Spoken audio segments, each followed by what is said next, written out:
This is Dan Schneider on this Dan Schneider video interview. The subject is stream of consciousness. I have two experts on it, and the conversation will begin in a moment.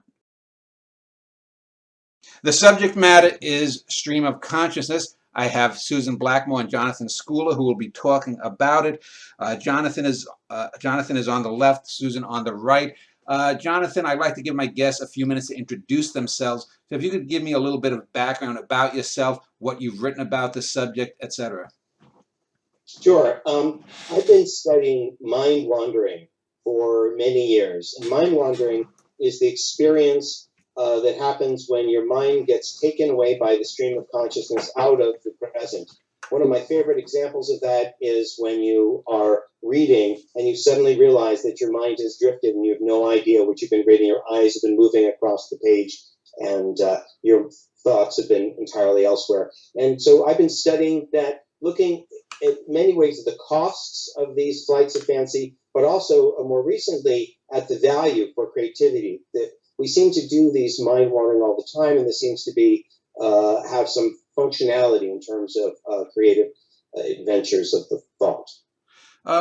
Just by using the term mind wandering, though, doesn't that sort of invalidate the idea of a stream of consciousness? Because a stream, if we're using the metaphor, doesn't just get up and move 100 yards to the left and then begin again.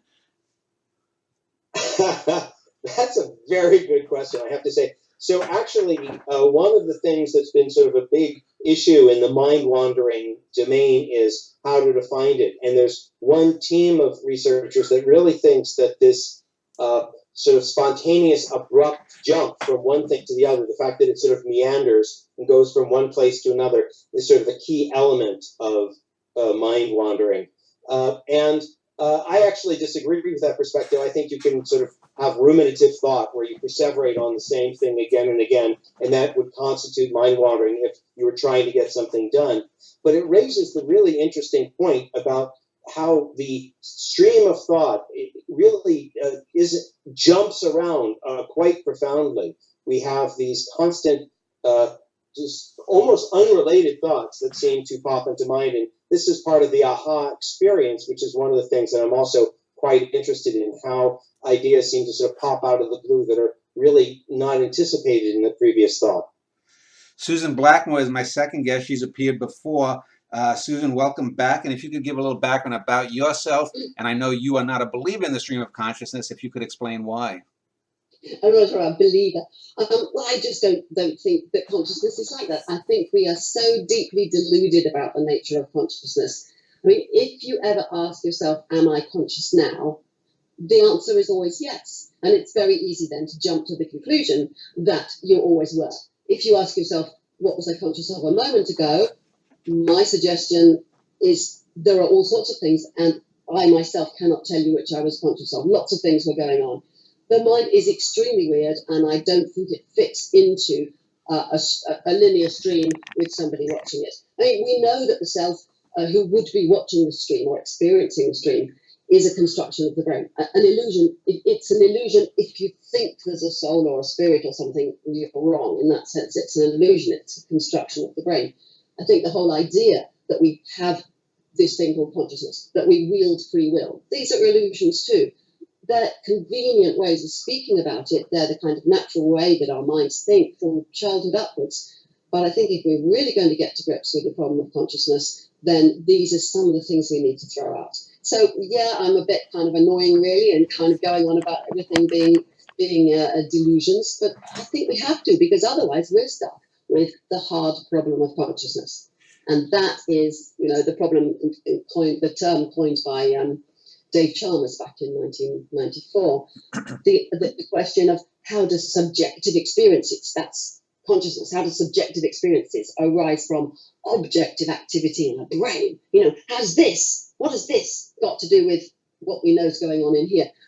At the moment, we're just baffled by that in consciousness studies. And I think that's an indicator that we've got a lot of things wrong, and we need to sweep some of them away and start again. Let me just, before we get historical on it, let me just state this. About 4 or 5 years ago, I had a hernia operation.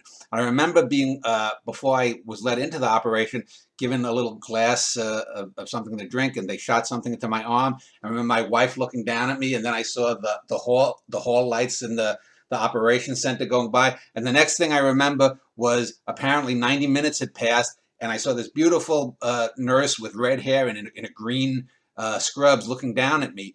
And so what would have happened then if this was a stream of consciousness? Did a Hoover Dam just get dropped in my stream and for 90 minutes it then picked up, Jonathan? I don't think you had a stream in the first. Oh, there were streams, parallel streams, lots of streams, all sorts of things going on at once, which we tend to imagine that there's just one stream that I am conscious of all the time. But I think we need to be careful with some definitions here. There is, and let's hear from Jonathan in a minute as well, but I don't think there is any agreed definition of consciousness in the whole field of consciousness studies. The only agreement seems to be that we're talking about subjective experience. Or we go back to Nagel's 1974 paper with that famous question, what is it like to be a bat? And that's the point of that is to say, if there's something it's like to be the bat, there's something for the bat, that's what we mean by the bat being conscious. And if there's nothing it's like, I think there's nothing it's like to be these glasses. I think there's nothing it's like to be this envelope. I don't know when it comes to worms and frogs and my cats, but but that's what we mean by consciousness, what it is like for the experiencer. That's as far as we get with the definition. But we must be careful not to muddle that up with a different meaning of consciousness, which, like you take an anesthetic, you were conscious in the behavioral sense. Before you had the anesthetic, you were behaving, your eyes were open, you were, if you did the Bristol consciousness, the medical consciousness scale, you'd have been high up on it. You have the anesthetic and you're no longer behaviorally conscious. That's not contentious. What's contentious is, why is there anything it's like? I'm looking out at the wonderful blue sky with white fluffy clouds and green trees with the wind blowing in them. That's my unique experience that nobody else can share. How is the brain doing that? If you say it's giving rise to it, you become a dualist. If you to endless problems, I'll shut up because that's my life is struggling with these problems. Let me chime in and a couple of things.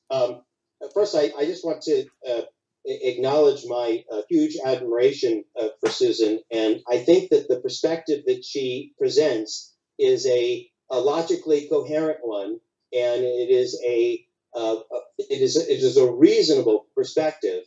But I don't think it's the only defensible perspective. I think there are other ways to look at the situation that are also defensible. I also want to agree with her that I think the best way to define consciousness is as what it's like to be something, just experience. So if you're awake and alert and there's something it's like to be you, you're conscious. And I think we can get really confused unnecessarily by switching around what definitions of consciousness mean. Now, the place where we come at this from, I think, different perspectives has to do with the degree to which as Daniel Dennett refers to it, the Cartesian theater is an illusion. There's this very eminent psychologist who we both are friends with, who does a very compelling case that is very much the one that Susan was articulating, which basically says there is no time and place in which it all comes together into a singular theater of experience. And that theater of experience that we all think we are having from moment to moment to moment is actually an illusion. There are actually lots of different things going on. And after the fact, we reconstruct a narrative which we call consciousness. But there really is no all coming together. And as I said, I think that's a very defensible position. It just doesn't happen to be the position that I take. Why not? I long to hear why. How can you? Are you saying it does all come together? That's right. It all comes together in moments. Although each moment is not a static moment, it's actually a dynamic moment. So, in my view, we have dynamic series of dynamic moment, dynamic moment, dynamic moment, and each moment is actually experienced by the agent, by the subjective individual. And the fact of the matter is that it really depends in many ways what you take as absolute, as axiomatic, as the base on which you're sort of triangulating from.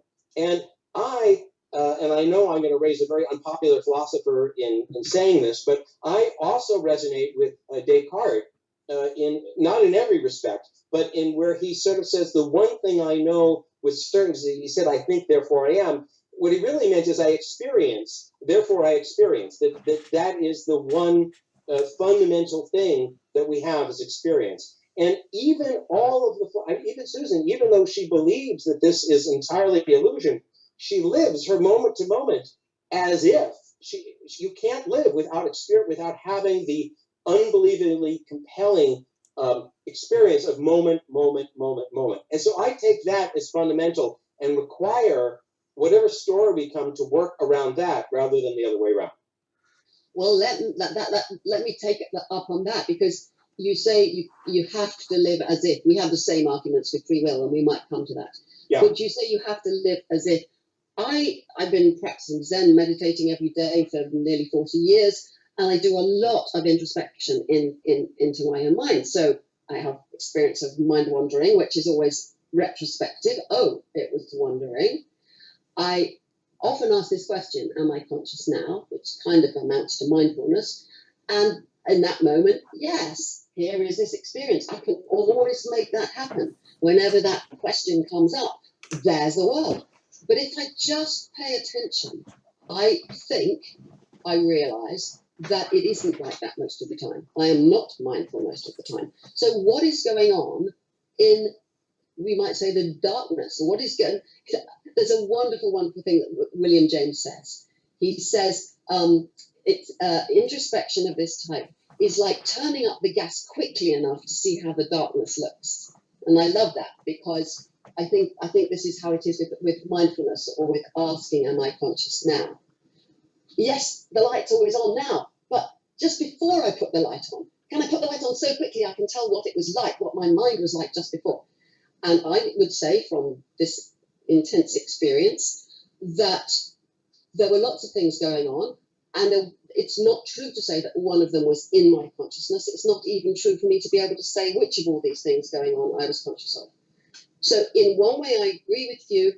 We can always have this experience, but I would say most of the time, most of the day, for most people, there's just what Dan Dennett would call multiple drafts, all popping along all at once, and there's no answer to the question which was conscious and which wasn't. Can I ask Susan a question? So when you are actually in that moment of opening the refrigerator door, just at the moment there, and really noticing it, do you think then there is a theater of consciousness? Is it possible that at least in those moments of mindfulness there was a theater? Yes, I do. I mean, it's not a true theatre in the way that Dan meant. I mean, it's not like everything in the brain is all coming together in one place and there's an observer. It's not that. But yes, I think that's a good way of putting it, what you just said. That's what we do when we ask ourselves, oh, what's consciousness? Am I conscious? And we ask that, and then we're creating this. And there seems to be, I mean, right now, I'm inside here looking out through my eyes, and there's the screen, and here's my room, and that's how it is. That's the construction that this brain is making. And then it'll go away, because this bit of the brain will stop thinking about something, and something else will happen, and it's stopped being united. And I think that's one of the points I'm really trying to make, that this apparent unity is something that we construct quite rarely, really. And that unity is rare, and it's an illusion that we think there's a continuous stream and a continuous unified self. Let me just ask a couple of questions, make a few points for anyone who just joined us. You mentioned William James. He is the person credited with the term stream of consciousness, and multiple drafts is Daniel Dennett's famous model of basically consciousness being an epiphenomenon of the brain's processing. No, that's not an epiphenomenon. No? He absolutely tears apart epiphenomenalism in Consciousness Explained, his his famous book. But never mind, go on. Otherwise, Well, yeah, what would you call it if it's not an epiphenomenon? It's not the main the brain's processing of information, and it's when the brain is not consciously trying to create a mind. So that, to me, if it's not an epiphenomenon, what would you call it? the problem with epiphenomenalism is it becomes a kind of dualism because there is this thing called consciousness. What the multiple drafts theory is really, really hard to get your head around.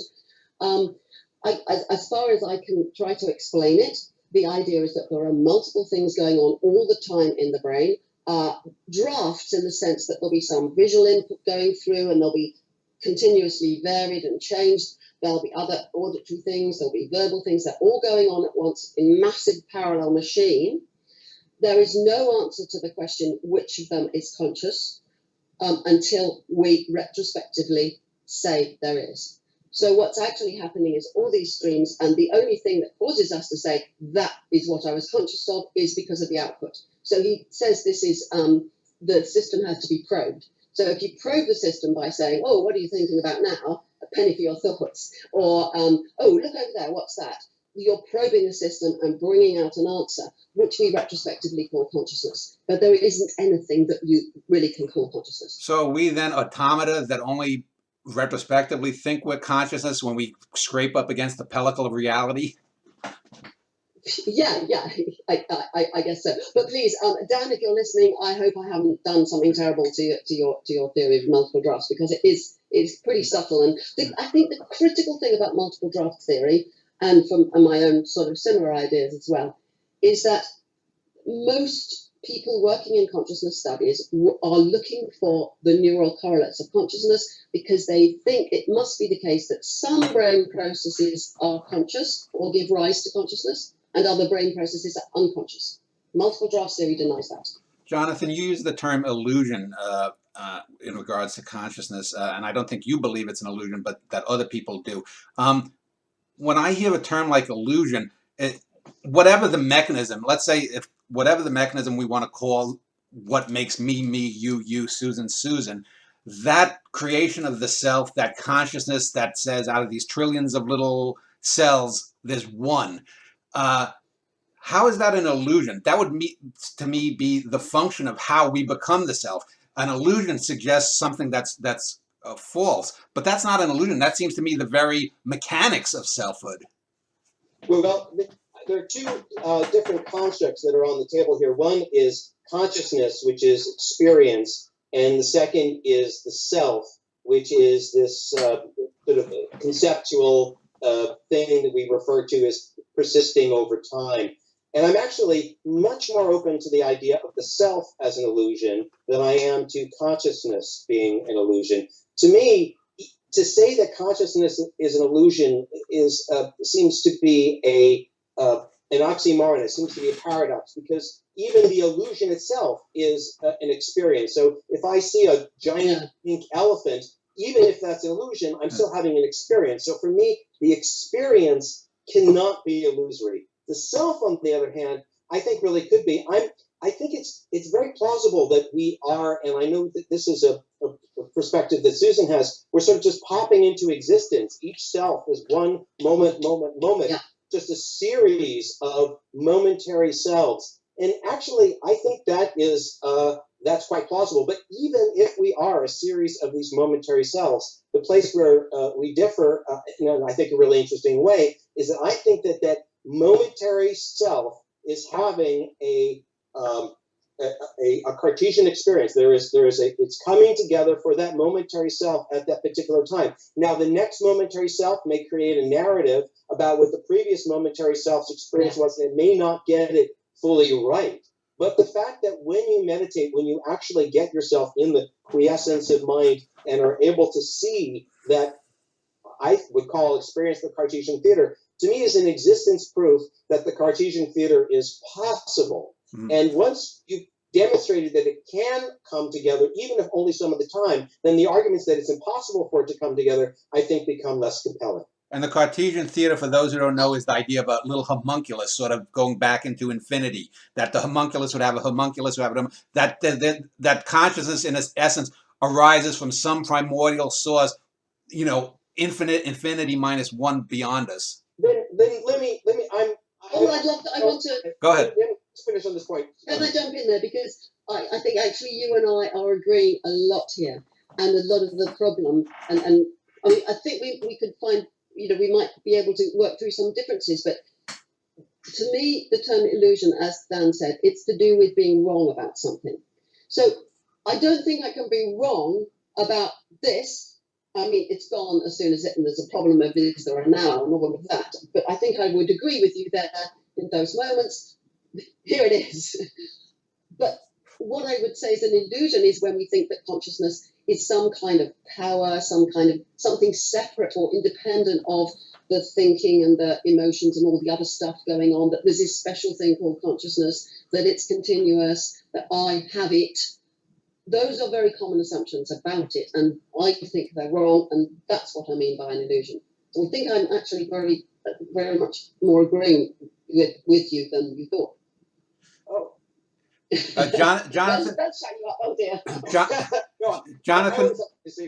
Let me just use a metaphor for someone watching this show, because we talked about sort of another term that people use sometimes is the river of self or the river of selves.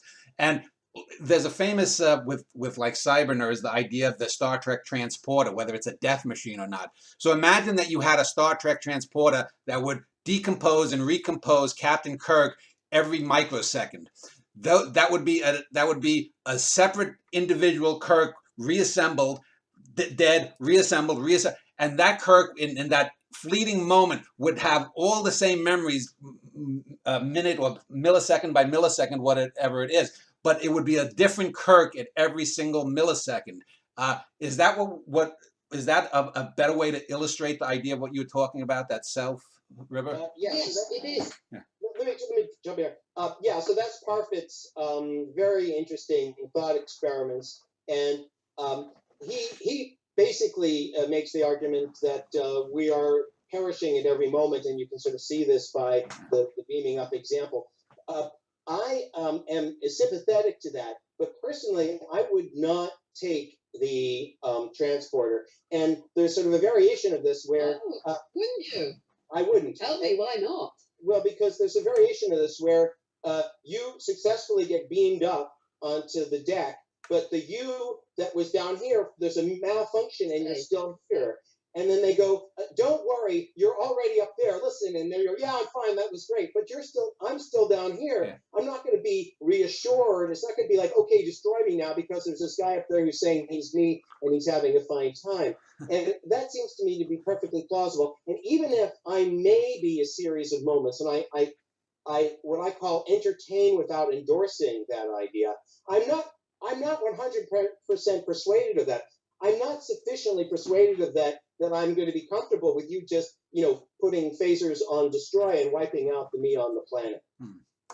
I'm fascinated by that. I have done this Parfit thing as a class exercise so many times. I get a couple of chairs and I ask somebody where they want to go, and I sit them in this. I say, okay, here's a button, give me something.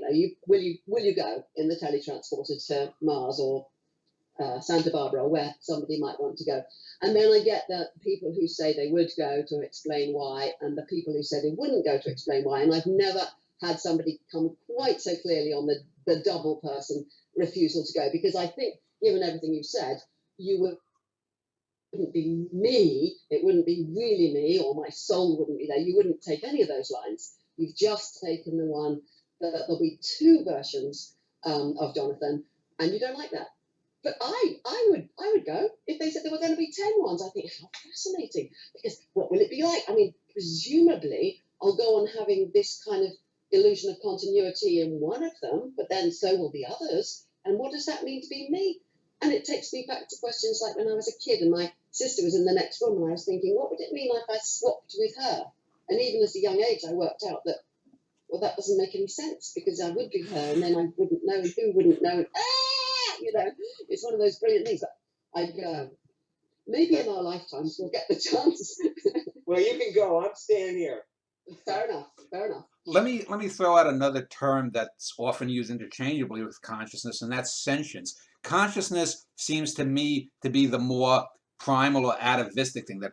There's a thing out there. Sunflowers trope towards the sun. One might argue that there's some primitive form of consciousness there, but no one would argue that a sunflower has sentience. Are we nitpicking there, or is sentience? Do you both think that's fundamentally different than consciousness? Either one of you. I think I use them interchangeably. I mean, one could make a distinction, but it's jolly difficult, so I don't. But another thing I do with lectures and classes, there's a thing called the sentient line, and I usually I did it the other day, take a rock and a little jar with maybe some little thing, living creatures in, and some worms out of the garden or whatever, and my computer to stand in for a thermostat, because of the famous saying by McCarthy, my thermostat has 3 beliefs, and then I'll have a plant and maybe a doll or something to stand for a baby. And I ask a whole audience, which ones are sentient and which aren't. And they vary, and we have no way of answering the question. I'm rather inclined to your view, Dan, that, the one that you expressed there but don't agree with, that I would call the sunflower turning towards the sun, or the tree's roots finding their way, to be the beginnings of sentience. Because I don't think that consciousness is an added extra. This is an important line that runs down the middle of consciousness studies, is the people who think that consciousness is some kind of added extra, that we might have evolved without it, that we need it because it has powers and so on. And the other people who think that it's not like that at all, it's intrinsic in some way to being able to act, behave, see, hear, and so on. I'm very much on that side. And for me, the sunflower would be the beginnings of it. I think that the definition of there's something it is like to be that thing is a very compelling one. But that leads me to think that there may be some rather discrete difference between things that are conscious and things that are not. There's something it is like to be me when I am awake. There's nothing it's like to be me, I don't think, when I'm under anesthesia.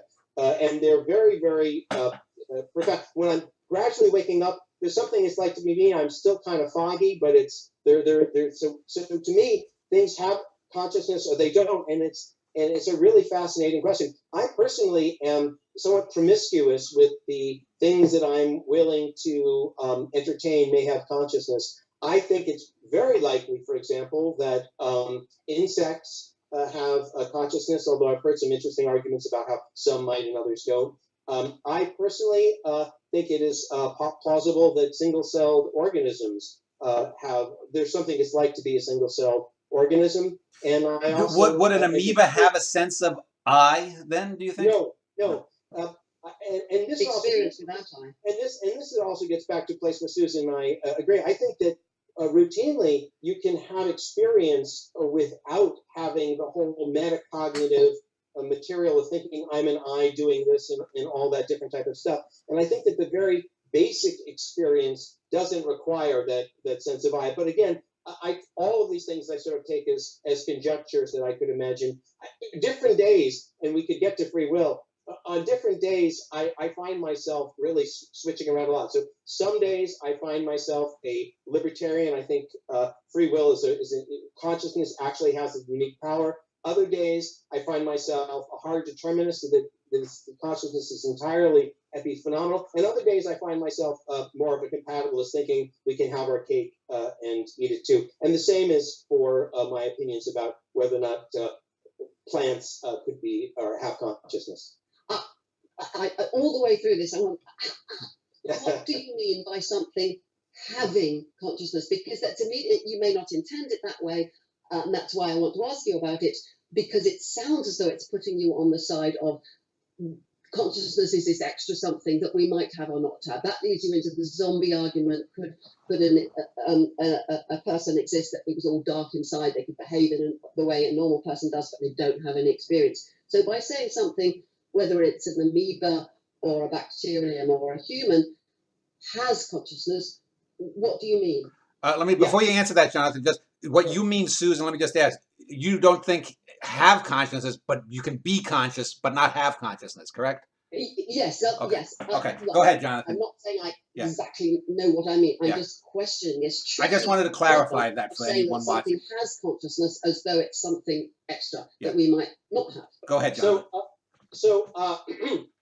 I'm sympathetic to David Chalmers' perspectives, very much so, probably more so than Dan Dennett's, and where Susan is more on the Dennett side, so it makes us a good pair to have this conversation.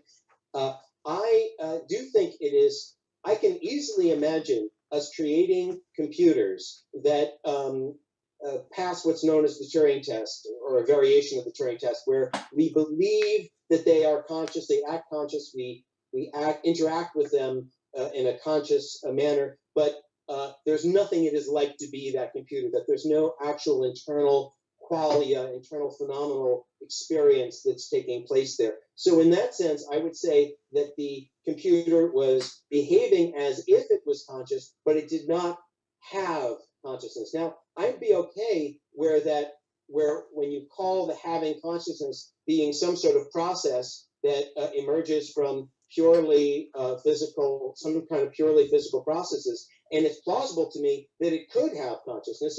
It's in the same way that I'm sort of agnostic about whether or not an amoeba has consciousness or not. I mean, they do sort of behave like they're conscious, but maybe they aren't.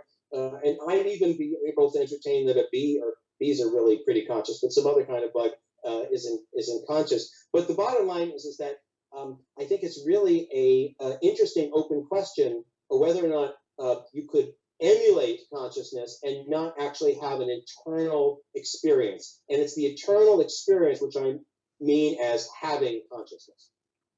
Right. This is very helpful because it clarifies. We read about it quite a lot, but this clarifies the major difference between us. Because in all the way that you're talking there, you're talking about the possibility of zombies. You can imagine this computer that does, now it's tricky because we can easily make, a little robot a robot cat, for example, and you stamp on its tail and it goes meow. Now, if my real cat did that, I think it's in pain. And the robot, if it's just got a little tape recorder inside or something, I wouldn't. But if something really passes the Turing test and can do all of that, then what is that telling us? My own view is that our delusions about consciousness are what consciousness is. There isn't anything other than the machinery going on, all the stuff going on in the brain, and in the machine and in the frog and everything else. What extra is going on in us is not that we have this thing called consciousness, it's that we are capable, through language and memes and the whole social education, we are capable of imagining ourselves as an inner being who looks out through the eyes and is behaving. And that's why we got ourselves into this big trouble. Now, underlying this is the question, what kind of thing can we say that of which we can say it is conscious? So we talk about a bat is a bat conscious. We talk about a human is a human conscious. But I'm just wondering whether we should indeed be thinking that maybe what it's like is about representations, that it's representations within complex systems that are actually the subjects of experience, rather than the solid human, rather than the actual thing, the physical. I was just going to say something because I could imagine a thought experiment where, let's say, instead of interviewing Jonathan and you, I was interviewing two versions of Susan. One is a robot Susan that looks exactly like you, has human-made flesh, has all of your memories and experience, and we're having this conversation, and the two Susans are arguing. And let's say we're in the same room, and someone says, well, one of these Susans is not the real Susan. One is just an automaton that can fool the crap out of you. And you have to press a button for some diabolical reason to get rid of the fake Susan. Well, I'd have a hell of a hard time doing that, and I wouldn't want to be wrong. And now I know that I will know that if I shoot one of them, one is going to spill blood, the other one's going to spill some kind of mechanical juice. But even if I ended up shooting the mechanical Susan, I'm going to feel pretty damn bad because I'm not a sociopath. That seemed to be a being of depth and thought, even if I disagreed with 90% of what she said. Even that she's made of wires is not going to make me feel a lot better. Susan, is it the case that you wouldn't care which one he shot? That is, that you'd indifferent. Both of them are representing you. Then, it's not a big decision from her perspective. It's a really big decision from my perspective. I really value this Jonathan over the mechanical one, and I think that really helps to show where our perspective is different. Well, I would say I would care for both of them, because if they both act sentient, it doesn't matter to me where that consciousness or sentience or seeming consciousness or sentience comes from. They seem like beings. And that's all that needs to happen, as far as I can see. I mean, to be the most clearest, I would say that the only things in the world, whether machines or living creatures or anything else, or abstract things out in the cloud, the only things that can be conscious in the way that we are ones that can be deluded in the way we are. The ones who can invent this idea that there is a persisting self that has a stream of consciousness and that has free will and so on. And that is the core of what we think of as human consciousness. But then, when I have real problems, then when I go like Jonathan would, this moment, here it is. What is this? I spend an awful lot of time going, what is this? Well, let me get back to the idea of what consciousness is in terms of zombies. There's a famous 1930s, I believe, science fiction novel. I think it was by someone like A.E. Van Vogt or someone like that, whose opening line goes something like, "Life was the rust on small rocky worlds." So he brings the idea of life down to just chemical interactions, and that line makes me think of synergy, and that I know that certain organic chemicals, when you put them together, act in ways that non-organic chemicals don't. Therefore, organic things that we know can make life as we know it, which is an important thing, act differently. There's a synergy that happens. And I would think, too, just taking that a little further, that there comes some kind of a bar somewhere where something passes from just automatonic chemical reactions, even if it is an amoeba, to the sense of I, whether it's determined by a Turing test or whatnot. Does the idea of synergy have anything to in your ideas of consciousness along some kind of a spectrum, Jonathan or Susan? Well, I actually am very sympathetic to the notion of panpsychism. And panpsychism is the idea that consciousness is sort of intrinsic to the fabric of nature, and it may be represented at all sorts of different levels. Now, there's one sort of variation of panpsychism which I'm not open to, which is the idea that, say, this desk here is itself singularly conscious. But it is plausible to me that there are individual teeny, I don't know what the unit is in its desk that would be conscious. Maybe there's strings or something like that have some, Leibniz would refer to them as monads, some rudimentary consciousness.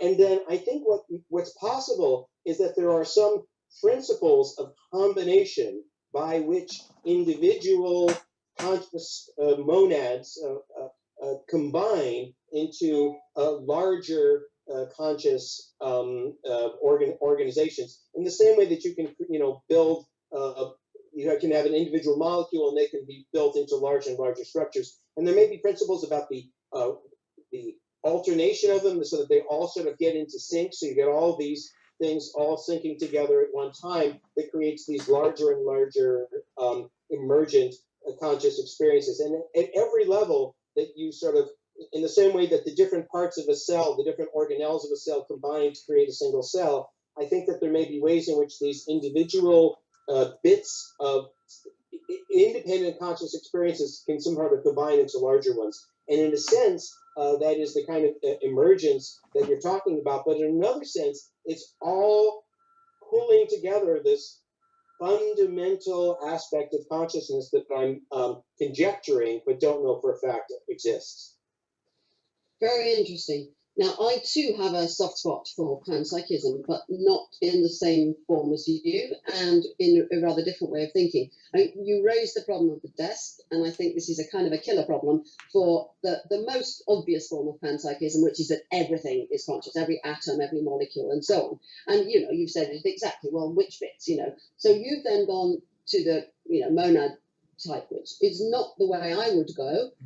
I would, as I've mentioned, and this is a lot of what I've said I'm definite about, but this I'm not. This is just the ideas I'm playing with here, is that it's only like something to be something that says it's like something. God, that sounds a mess, but if this brain here is constructing a representation of the world here, it's basically saying that's what it's like, and that is what it's like. This would imply that all different bits of the brain, and even the enteric nervous system and other bits going on, they are all making representations. And if a bacterium, for example, it's got a membrane, and it goes towards this chemical and away from this chemical, I would say there is something it's like for that, simply because there is a representation of good and bad, and towards and away, and inner and outer. Anything with a membrane is representing inner and outer. And I would say that could be a basis for a different kind of panpsychism. It would have the same implication as yours, I think, which is that we're kind of, our experience is overlaid by this big idea of a self. So that the self kind of grabs onto everything. I'm experiencing this, and I remember this, and so on and so on and so on. And it thereby is blind to all the other stuff going on, which a panpsychic view would say there's loads and loads of stuff going on in here. So we might agree with that bit, even though we have a very different kind of panpsychism. Yeah, I also am very open to the idea that I do sort of like the multiple drafts perspective in one sense. I sort of think of it as a Cartesian multiplex, and that you know how Cartesian computers, that there may be all these separate, different conscious experiences going on in my brain at one time, and I'm the now at any particular moment is only privy to one of them. But I sort of checking in on my amygdala now, and then when I say the now that when lined up in a series I refer to as I. I'm also, I should say, open to the idea that there is some sort of essence that does travel from now to now to now to now. But I'm not, in the same way that Susan's not committed to her panpsychist view. The more essential now is something that I entertain, but I'm not a sort of a diehard believer in the way that I am a diehard believer that there is in every individual now a totality of experience. Well, Jonathan, let me ask you then, if we're going up the ladder from the self, do you think that superorganisms like a bee colony can have an experience that the individual bee doesn't? And how about Gaia? Do you subscribe to a Gaia idea? So I think that it's very plausible that you can sort of imagine these, I've called them nested observer windows, or nows. And the idea is that we may be this hierarchy of nows, low-level ones, and they then provide windows into higher-level ones. You can sort of imagine windows upon windows upon windows upon windows. And the thing that we call the I is the vantage of a particular window that's nowing, and it's looking out at lower-level windows that are themselves now, and perhaps actually, interestingly, ahead of us in time. So they're having their experience a little bit ahead of us, so that they're crafting out the experience before we do. But in this vision of nested observer windows, it's plausible that we could be a window into a higher order window, which itself could be a window into a higher order window, and it could be sort of turtles all the way down and turtles all the way back. Although I have to say that it's easier to imagine this if the buck sort of stops here, if there's a minimal now and a minimal nested observer window, and then some maximal one, which you could think of as, you know, some sort of higher power. Although, mind you, it wouldn't necessarily know about our experience any more than I know about the experience of my cells. I look out for the well-being of my hand in a general sort of way, but I'm not privy to the individual subjective experiences of all the little subconsciousnesses that may be going on. I love that. I think it's a great idea. But I think if you push this window idea further, and us, our experience here, we kind of locked into this selfing experience when actually we're part of this super, you know, shouldn't you therefore be happy for the two versions of you in the teletransporter because you wouldn't know about it? Isn't that an implication of what you just said? I'm still connected. I'm still identifying with my individual window, and the reverberating bing, bing, bing, bing, bing. But why should you mind if there's all these other windows? I'm delighted. It's of some consolation to me that there are others of me. I also think it's very possible that that the universe has been repeating itself in all sorts of variations. That there was no beginning of time, and so that we may have had this conversation before in variations of it in previous instantiations, and that it gives me a little solace. But it doesn't mean like, oh, I don't need to watch out for myself because I'll be arising again in some future and have arisen in the past. Yeah. I identify more with this me than with any of the others. In other words, there were many Bill Murrays in Groundhog Day. Yeah. But you would still do that if there were two versions of you made by the teletransporter, because you'd identify it with this one, and that thing would do the same, and then you'd both go off and have different experiences and become different people. So, well, we'll see if it ever actually is invented. Well, let me take consciousness and talk about something that both you and Susan raised in different points of free will and determinism. And I also want to, it also touches upon the idea of qualia. I'm sure you both know the idea of the block universe, that everything that ever has been or will be is there, and what that really does is makes the individual not a person going through time, but almost like a little tunnel. In other words, there's the Dan Schneider tunnel. Let's say if I died in 2050, from 1965 to 2050, there's this snake, this space-time snake that is everything I've ever seen or experienced. And that presumably, if we could make a machine, we could somehow travel through my experiences the way we do a roller coaster. Now, I don't believe that myself personally, but if that is so, does that somehow hollow out the idea of the self and consciousness? And doesn't free will and determinism, if you believe in that, basically reduce it to that state? I think the whole concept of free will is just impossible and daft. It's, in my opinion, it's very understandable how, and we know research on young kids and how it develops and so on, that it's natural to human beings to imagine a self inside that is the wielder of the free will, is the one that there's a self in here that makes the decisions, that decides, I'm going to pick up this, what shall I pick up? I'll pick up this pen right now. And I decided to do that of my own free will. I didn't have to, I could have done something else. All that, it seems to me, is, sorry to go on about illusions, but it's an illusion. Not because we live in a deterministic universe. We don't know whether we do or not, but there appear to be truly random processes. They wouldn't help the problem either.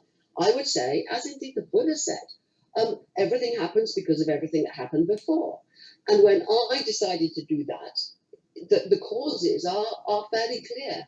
Your question, the picture on my screen here of Jonathan, the fact that this pen's lying here on my desk, the fact that I very often have to think about what could I do with my own free will. I would say we have will. In other words, some people have strong willpower and other people don't. I would say we have freedom. We're in prison or we're not in prison, but our will is not free. It is not free from all the processes that give rise to our behavior.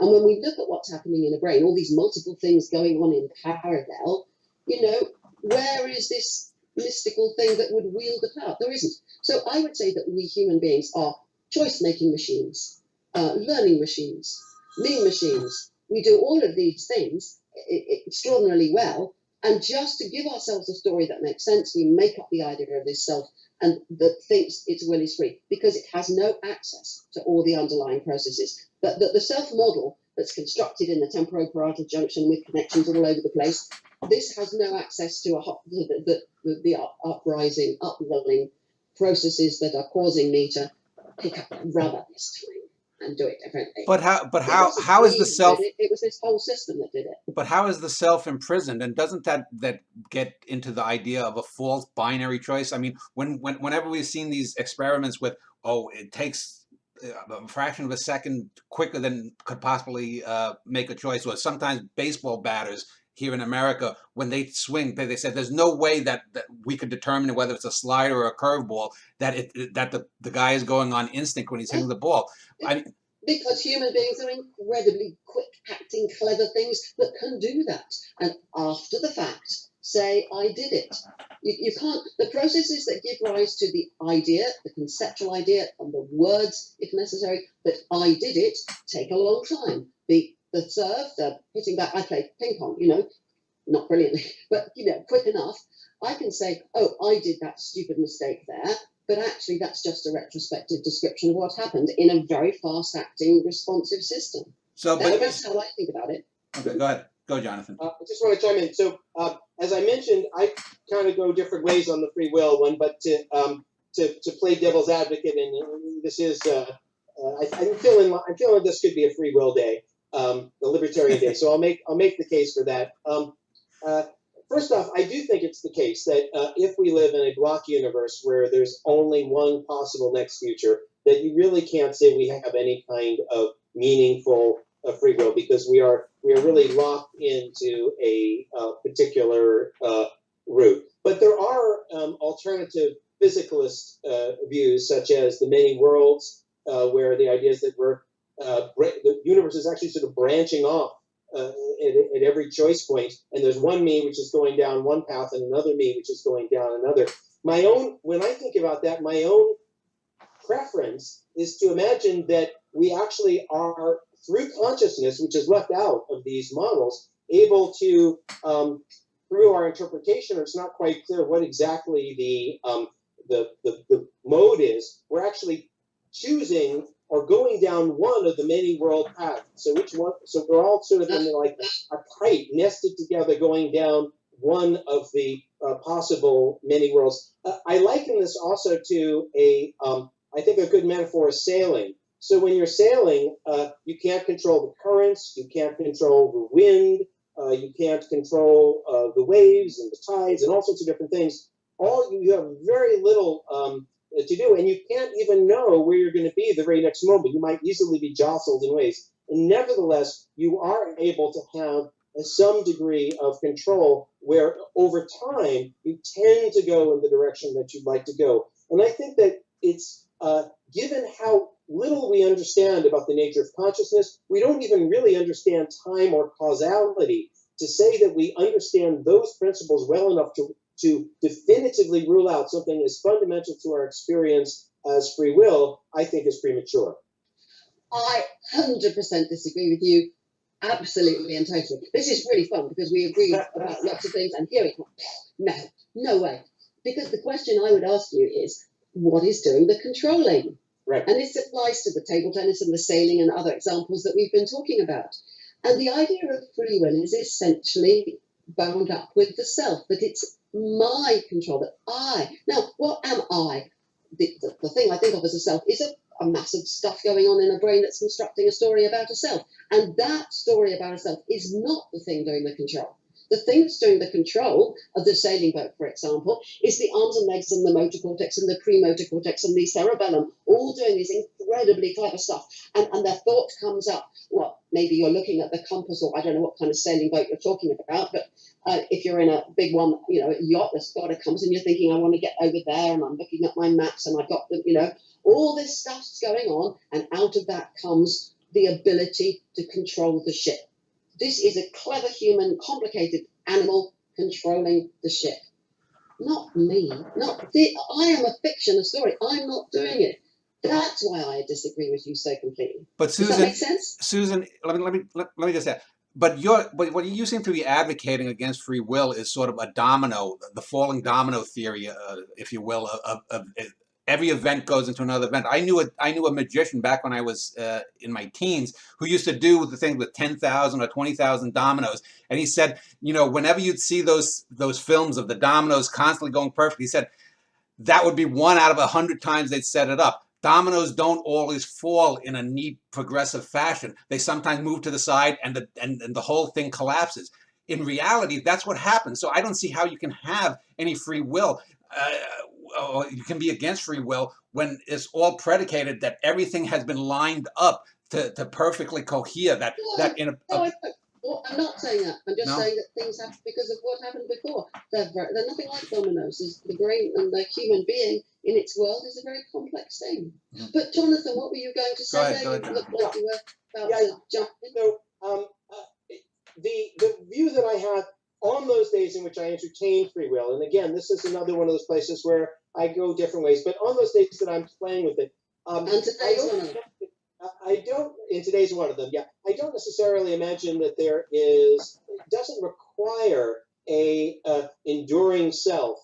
Every single moment of now, where you've got that window having its momentary experience, that window may be able to, in its moment of experience, turn its angle towards one of an alternative set of possibilities. And in that act of turning towards one of a set of alternative possibilities, it has its moment of glory where it has its experience, it has its moment of free will, and then it dissipates, and then the next window inherits wherever it is, and it does the same thing. So it doesn't require a enduring self in order to have some kind of modicum of free will in the way that I'm imagining. You are the oarsman.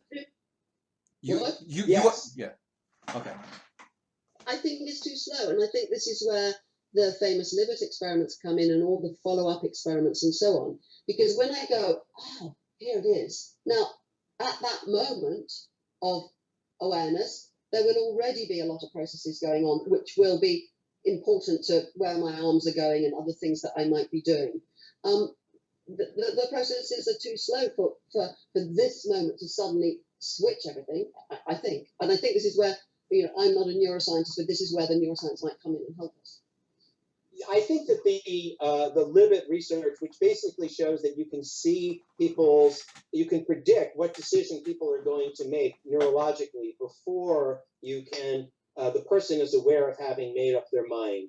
I think that those types of findings are relevant. It is noteworthy, although I don't necessarily find it that compelling, that the person who discovered this phenomena, Libet, himself believed in free will, and actually it's been referred, I can't remember who coined the term free won't, that people may not have the ability. Richard Gregory. Former colleague, yes. That you don't have the capacity to make a decision to do something, but you can terminate that decision. And then Libet also entertained sort of more non-conventional views about the possibility of consciousness having properties that are not sort of intrinsic to everything else, sort of unique, maybe naturalist in a larger sense, but not in the way that we think about it. The bottom line is that, and he certainly, there have been new studies on Libet types of things, but they haven't really made any point much better. You can see it, you can predict it further back, but it's not absolutely a major improvement. I think that the fact that we can predict to some degree what people are going to do before they know it means that we can sort of see the tides are influencing. It looks likely that they're going to be sort of pushed that way, but that doesn't necessarily mean that was the decision itself. It may be some of the things that are influencing the decision. On a cultural level, David, are you a believer in the great man theory of history? What? I think you said David. I think. Oh, I'm sorry, Jonathan. Are you a believer in the great man theory of history, that one individual can wrench, society into one direction, or you believe in sort of a wave or somewhere in between? Was Napoleon fundamental, or was Genghis Khan fundamentally changing the course of human history? I do think that that there is that great individuals who we call so-called great really do have an impact on the course of history in pretty major ways. That said, I think that they are the product of the civilization in which they lived, and that it's likely that at some other time somebody else would have arisen that would have had maybe some kind of similar types of effects. But nevertheless, I think that that the complexion of the world can be very different as the consequence of individuals. Mm-hmm. I'd love to say something else about free will. I hope it's appropriate and relevant, because I'd like to go back to, you said living as if consciousness and so on. People often say, but you have to, if you give up believing in free will, you've still got to live your life as if there's free will.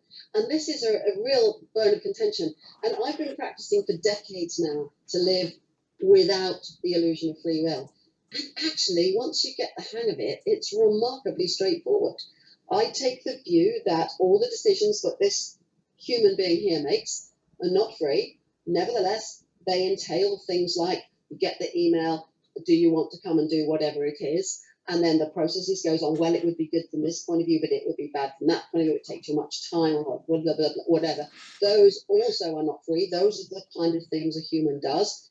How would I feel about doing this thing I've been asked to do? Oh, the emotions come into it. But none of these are free of prior causes. None of them are free of the fact that this is a biological organism. And I find it quite easy, and very easy now, just to live life that way and accept that the decisions that this thing makes, then the next me, tomorrow has to take the consequences of what this one now did.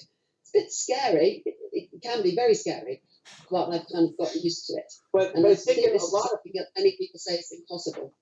But it's taken a lot of practice, and you are very gifted, contemplative, and someone who's given a lot of thought to these matters. It is worth noting that we've done research, my colleagues and I, showing that when you tell people there's no such thing as free will, that actually causes them to act badly. I'm sure that this is not in your case, Susan. But we found that when we told people there was no such thing as free will, they were more likely to cheat.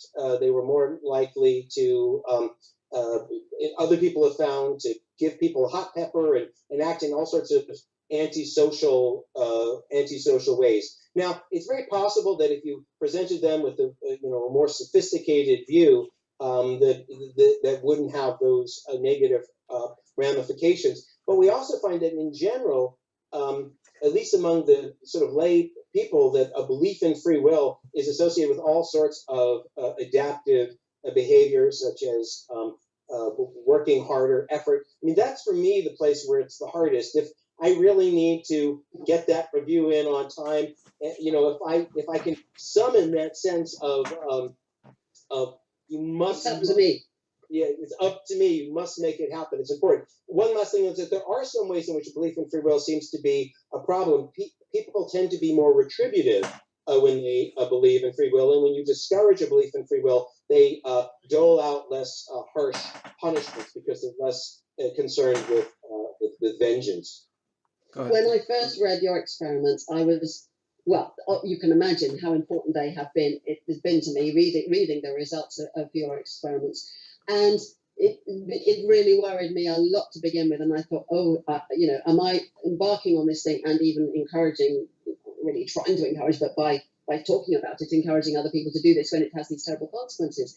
I think you have explored a little bit there some of the reasons why it may not be so terrible, in that to do this requires thinking through all these difficult things like, well, would I get up in the morning? People often say, well, if you don't believe in free will, why would you do anything? And I say to my students, well, okay, try not doing anything. It doesn't work. And it takes quite a lot of experiences like that, or thinking, oh, I've got to get this deadline. Well, hang on a minute. I don't believe it's up to me in the sense that I have the free will, but I think this thing here is a kind of person that has been taught that actually it's a very good idea to get things in on time, and I can think about the consequences if I don't. And so going through a lot of that gives you a much richer sense of what it means to try to live this way than in some of your experiments. And now this may be a cop-out, a complete cop-out on my part, but I haven't the strength or opportunity to pursue the kind of experiments that would be required, because they'd be quite long-term experiments to find out. So I think we have some very interesting open questions here that started from the research that you did on, are still doing on free will. Well, let me get this back to the idea of stream of consciousness. And before we end here, I want to just talk about stream of consciousness and art. And I want to bring up two things, pop cultural things, to illustrate it. Number one, let me just ask: are either of you a fan of film noir? I don't. I Okay. see about one film a year. Okay. I'm just not. Okay. I'm just not a film. Well, the reason goer, I actually. ask is in 1947 there was a film noir called Lady in the Lake. It was Philip Marlowe character, directed by Robert Montgomery, starring Robert Montgomery, and it was the first Hollywood film where the character we see the camera eye, and the only time we see Robert Montgomery is 2 or 3 times when he looks in a mirror. So whenever the beautiful heroine comes to kiss him, or the anti-heroine comes to kiss him, we see her pursing her lips and heading towards the camera. Someone says, "Hey, Marlowe." We see the camera pan around to see him. This is traditionally what most people would say their experience is like. We don't see our face, we see our hands moving in front of us like that, just as in this film. And in that film, and I forget how it particularly ends, it ends in a typically film noir way, but Marlowe narrates his life and what's going on. And as he's narrating it, it seems very much like we all experience things. And it reminds me of a comedian back in the 1990s whose name I forget, a black fellow, who used to do punctuation where he'd make these little sounds, and he had his 3 or 4 years of fame and whatnot. Is a film that depicts something like that, where we don't see ourselves and we just see our hands moving in front of us, and we don't have a look on our face. Do you think that's really a representation of what we would call our stream of consciousness, our self, or whatever mode of consciousness we want to call it? Either one of you want to jump in? I think, to me, it sounds reasonably on the mark for the kind of experience that I have from moment to moment. So it captures my phenomenological experience. I haven't seen that particular film. The way you describe it, what do they call it? Point of view, perspective. That seems to be. But the one thing that's missing from that is that the mind wandering part. So when you're having these experiences, your mind is sort of popping over there and popping over there, oftentimes quite quickly. And that whole element of the brief ideas that, and then you may even have sort of a lingering sort of sense in the back of your mind or something like that. All those are part of the fabric of experience that may be left out of that example. Susan, you haven't seen the film, but well, it sets me thinking about Douglas Harding's idea of the headless way. He described how, this a long time ago in the Second World War, but he said he looked down at his legs and he saw his khaki trousers, and he looked up here and he saw his hands and the khaki arms, and they all went up here, and he saw his and they ended in nothing at all. I can't see my own head. I see the world, and the world has the khaki trouser legs and so on. It's a wonderful way into non-duality. Into not being yeah, you get it. It's one of those things you get and you go, oh yeah, of course, the headless way. That was just a thought provoked by what you said. Just for the record, I believe Marlowe does have his usual ramblings about dames and stuff as he's going on. He might be running down an alleyway, but he's thinking about that beautiful dame or whatnot. But so let me just, if we can wrap up, give you, if I've missed anything cogent in your points of view, let me just ask you to state that now, and anything else you may have been writing in the future. I know, let me start with Susan, because you just had a book. If you want to hold your book up and talk about that. Yes, and I have a very sad story to tell about. A little higher, a little higher. Yeah, there we go. This is the 3rd edition of Consciousness and Introduction. The first one I wrote, I gave up my job in 2000, university job, to write the 1st edition, and I really enjoyed it. The 2nd edition I found incredibly hard. This 3rd edition, my daughter, Emily Troshenko, has joined me to write it. But at the moment, it's only available in the UK. OUP New York, Oxford University Press New York, own the rights to be able to produce it in America, and they won't either produce it or sell the rights to the British publisher, which is terribly upsetting. It's fantastic. It's all full colour. It's got hundreds and hundreds of pictures, and I mean, well, I think they've done a brilliant job. I think it's great, and so has my daughter. So if any of you out there are Americans and you want to use this book, please tell OUP we want to have it available in America, because there are lots and lots of students there. Can they buy it on your website? Because I'll link to your website. Can they buy it there? Yes, or they can get it from Amazon UK, but you can't get it in, yes, you can certainly get it from my website. Okay.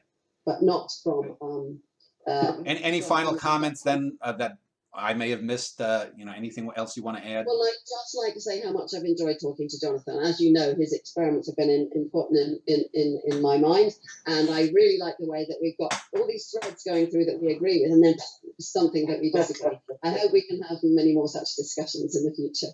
Jonathan, do you have any closing thoughts? Yeah, well, first, I'll do a plug for Susan's book. I used Your Consciousness book in a course I taught on consciousness last term, and it really went over well, and it was lovely to work from. I highly recommend it. It does represent, as you can see, perspectives a little bit different from mine, but it does it in a very clear way, and so provides a nice basis for me to sort of triangulate from. Right now,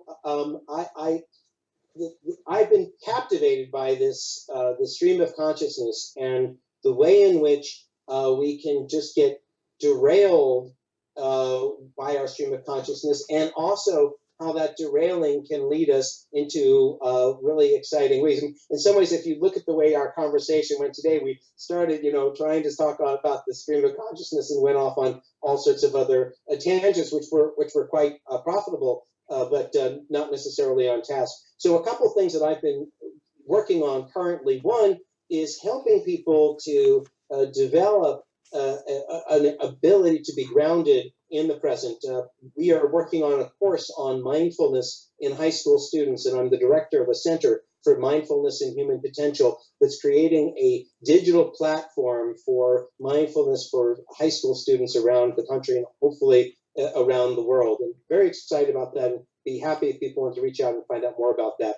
But on the other hand, we're also trying to understand the important way in which the mind should not always be sort of held captive to the present, that it's important to give it a recess, to let it go off and explore different musings and the creative ideas that happen to creative individuals when they are mind wandering, and how important that is. Those ideas that we have in the shower and on walks, and even perhaps while having a conversation, are critical to the advancement of the creative process. So I think it's really exciting to look at both ways of cultivating mindfulness and also ways of cultivating perhaps mindful mind wandering, or even just mindless mind wandering that leads to valuable ideas. Well, Jonathan, you can look at it this way. You got one up on Susan because you helped us group mind wander a bit, and maybe that smashed a little bit of her deterministic argument. There you go. But I want to thank both of you. And Jonathan, I will, as I will link to Susan's own homepage, I will link to your University of California, St. Barbara page. And I want to thank you both for spending over an hour speaking with me. Thank you. I've enjoyed it.